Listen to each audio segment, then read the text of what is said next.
Shalom, Kal Hala Yahweh, Bahashem Yahushai, Bahashem Kwakadash.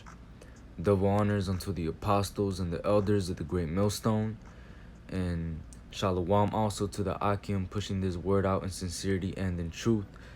And the whole, Lord willing, this would be an edifying lesson.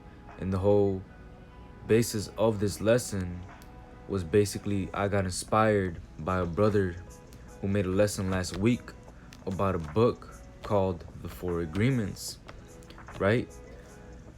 And one of the four agreements in that book is to be impeccable with your word. And that inspired me to make a lesson because the book of Proverbs and most of the wisdom books talk about that, to be impeccable with your word, but it says it in a different manner. And we're going to go into that and break it down. And the first scripture that I want to start off with is Proverbs 18 and 21. It says, "Death and life are in the power of the tongue, and they that love it shall eat the fruit thereof." And the scripture that I want to get with this, so, to piggyback off of this scripture to explain it even better, is Proverbs 15 and 28. It says, Proverbs 15 and 28, it says, "The heart of the righteous studieth to answer, but the mouth of the wicked poureth out evil things." So, death, like we just read in Proverbs 18 and 21, death and life hang in the balance of your speech. The righteous will study to answer, but the wicked will pour out evil things.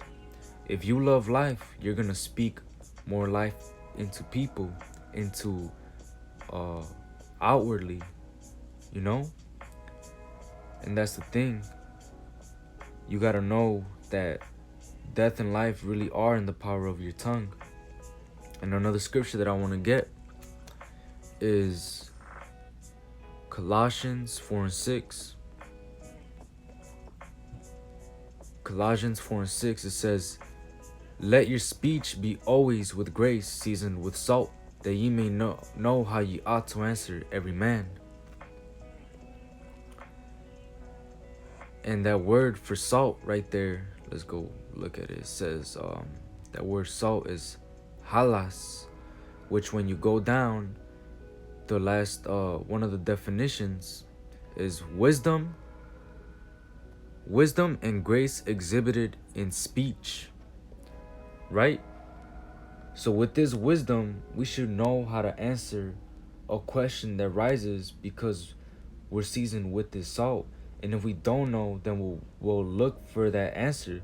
That's why when as it is written in Proverbs, let's jump back to Proverbs 15 and 14.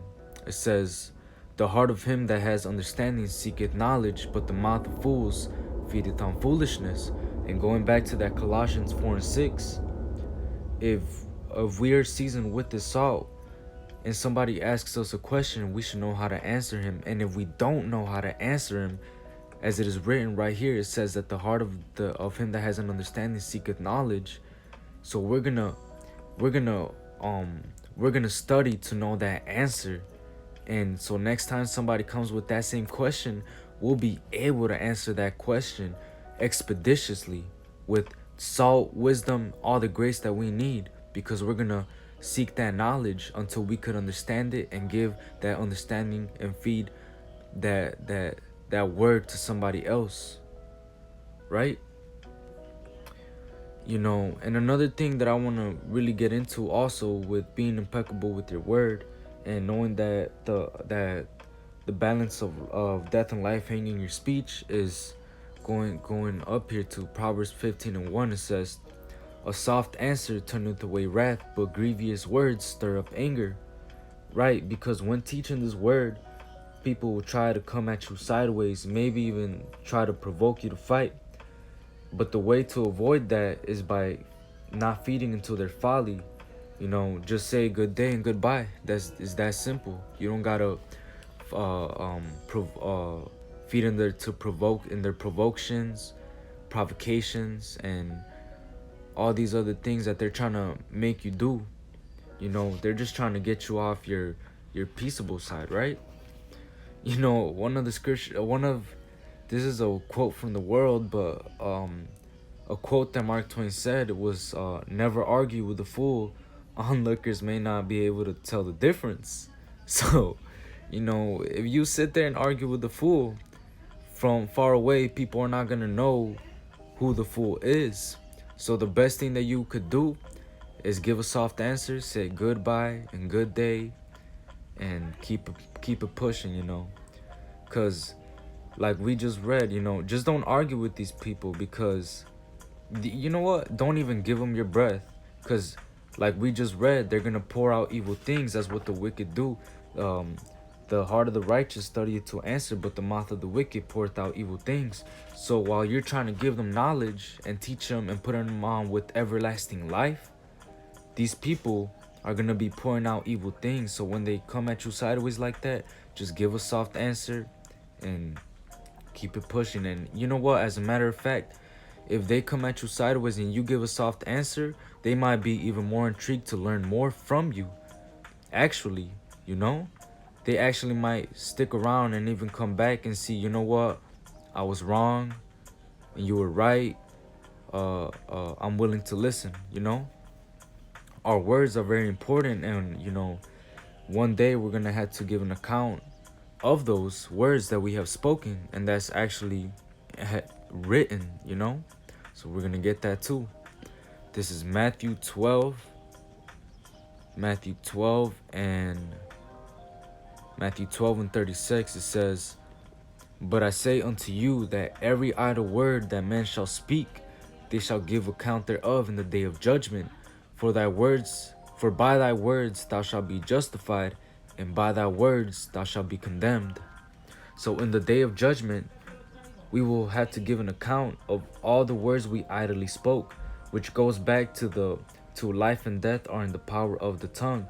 Our words will either justify us or condemn us. So we have to be very careful how we answer, and we have to be constantly feeding on this knowledge and studying. If we have that understanding, seek that knowledge and feed ourselves with that knowledge, so that we'll be able to give an answer that has salt in it, that wisdom, that grace that's in your speech. People are gonna see that. People are gonna feel it in their spirit. You're gonna be feeding their spirit, not their flesh, right? And another scripture that I want to get that adds on to this Matthew 12 and 36 is Ecclesiastes 5 and 2.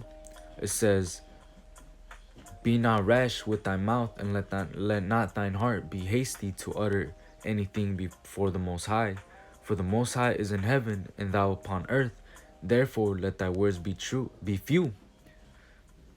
And that goes back to one of the four agreements. One of the four agreements is to be impeccable with your word. So when you let your words be few, straight to the point, concise, you know, you're doing more than the people that be doing the most, you know? And another scripture that actually adds on to this is another one in Proverbs, because that scripture in Ecclesiastes 5 and 2 really just spoke for itself. You know, it's telling you to just let your words be few. Proverbs 17, Salakia. Proverbs 17 and 28. It's, man, this scripture is cold right here. It says, "Even a fool, when he holdeth his peace, is counted wise. He that shutteth his lips is esteemed of a man of understanding." Damn. So even a fool who bites his tongue is counted wise. You know, a brother once told me, when, you know, on the line, he told me that this ministry is 99% hearing. So most of the time you're going to be listening. And how can you listen to the Spirit if you can't wait to hear yourself talk? If you can't wait to hear yourself talk, go be a comedian or an entertainer, or something of that matter. You know, this isn't for your entertainment. This is a death and life situation that we're in. You know, that's why you have to let your words be few, with salt, and hold your peace when possible, because Even a fool is counted wise when he holds his peace. And that's very beautiful. And you know what? Before I end this lesson, I want to get one more scripture. It says, going back to what that brother told me, because since he told me that this ministry is 99% hearing, this is a good scripture that goes with that. It says, Ecclesiastes 5:1, it says, keep thy foot when thou goest to the house of God, and be more ready to hear than to give the sacrifice of fools, for they consider not that they do evil. Right, so when you come to listen, be more ready to hear than to actually talk, because you don't know that the words that you're actually saying just are putting you in a trick bag, you know? And that's exactly what's gonna happen. So with that, I wanna say Call Halal Yahweh, Ba'ashem Yahushai, Ba'ashem Rakakadash, Wa Abababa, Shalom.